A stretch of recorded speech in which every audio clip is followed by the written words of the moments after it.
Voici ce qui se passe si tu ne suis pas les règles de Alibaba. Il y a quelqu'un qui m'a posé la question, écoute, j'ai un fournisseur qui retarde ma marchandise et j'aimerais me faire rembourser. Alors je lui ai posé la question, pourquoi tu veux te faire rembourser? Il a dit que la marchandise a pris beaucoup de temps. Je dis, alors pourquoi tu ne dis pas au fournisseur de te envoyer la marchandise rapidement? À chaque fois, le fournisseur, il lui dit plus tard, ou bien, je sais pas, il lui raconte des histoires. D'accord? Et là, lui, il en a marre, il est impatient, il a envie de récupérer sa marchandise ou bien son argent. Et parlant, je pensais que c'était juste une question d'aller juste de cliquer sur un bouton et de se faire rembourser. J'ai dit ok, bon, c'est ce que tu vas faire. Va sur Alibaba, fais ça. Et quelle ne fut pas ma surprise, il me dit non, écoute, moi quand je vais sur Alibaba, je vois pas ce bouton là. Alors je lui demande, est-ce que tu as ton compte? Il me montre son compte. Je lui dis va sur tel lieu, et il va. Et là, ma surprise, c'est que la commande qu'il a passée, il n'a fait que échanger avec le fournisseur, mais pas de payer sur la plateforme. Lui, il a envoyé l'argent directement en Chine, sans passer par Alibaba. Et maintenant, je lui demande, comment tu fais pour te rembourser alors que tu n'as pas passé la commande sur Alibaba? Tu dois savoir une chose, Alibaba ne considère pas les commandes faites en dehors de sa plateforme, même si tu passes la commande avec un fournisseur inscrit sur sa plateforme. Si tu ne payes pas via les systèmes de paiement inscrits ou bien via un lien de paiement fourni par Alibaba, tu n'as pas raison. Tu peux faire ce que tu veux. Alibaba ne te remboursera pas et c'est écrit dans leurs conditions. Ce n'est pas leur affaire. Toi, ce qui va t'intéresser dans ça, c'est une chose, c'est de faire en sorte que la première des choses que tu dois faire, si tu ne veux pas être comme ce monsieur, c'est de passer tes commandes sur Alibaba si tu parles avec un fournisseur sur Alibaba.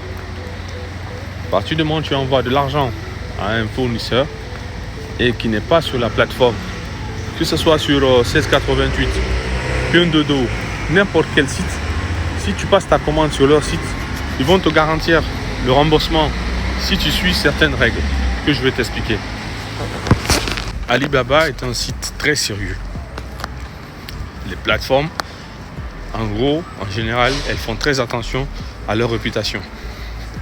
Donc, elles mettent en place des systèmes de surveillance, des systèmes de sécurité. C'est pourquoi même, quand tu échanges avec un fournisseur, dès qu'on commence à parler de liens, de numéro de téléphone et autres, Alibaba t'envoie une alerte que toi seul tu peux voir.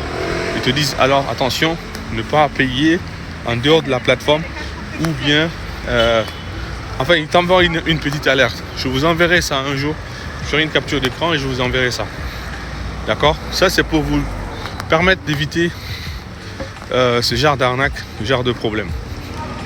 Parce que toi, à partir du moment où tu as donné l'argent ailleurs et que Alibaba n'a pas pris sa commission, Alibaba ne peut rien garantir pour toi. Si tu veux que Alibaba garantisse tes transactions, tu dois passer par Alibaba pour pouvoir payer ta commande. D'accord? Voici la première des choses à faire. Quand tu échanges avec un fournisseur, quand vous allez terminer, ou bien fais-lui savoir tout de suite, dès que tu commences à te parler, oui, je veux votre mail, je veux te parler, après donne-moi ton WhatsApp, des trucs comme ça. Dès qu'il veut sortir de la plateforme, fais-lui savoir que même à la fin, même si vous discutez à la fin, toi tu ne payeras que sur la plateforme. Et si tu vois que le gars il n'est plus assez chaud ou bien assez motivé, sache qu'il veut te berner. Et automatiquement, je te conseille de fuir, de chercher un autre fournisseur. Ce n'est pas le seul. Et souvent les produits qui sont vendus sur Alibaba, il y a beaucoup de revendeurs. Il y a souvent quelques usines qui vont revendre leurs produits à plusieurs personnes pour éviter de se faire arnaquer ou bien de se faire retarder son argent, c'est de passer sa commande sur Alibaba. Si on te dit de sortir de la plateforme, il faut absolument refuser. Et deuxième chose, il faut absolument faire en sorte que les discussions que tu as eues avec ton fournisseur, même si vous avez échangé en dehors de la plateforme, qu'au moment où tu dois commander, que tu puisses mettre le récap de votre discussion dans un message Alibaba. Sinon, s'il y a un problème, tu peux plus te faire rembourser. N'oublie pas de liker, et si ce genre de conseil t'intéresse, tu peux toujours t'abonner et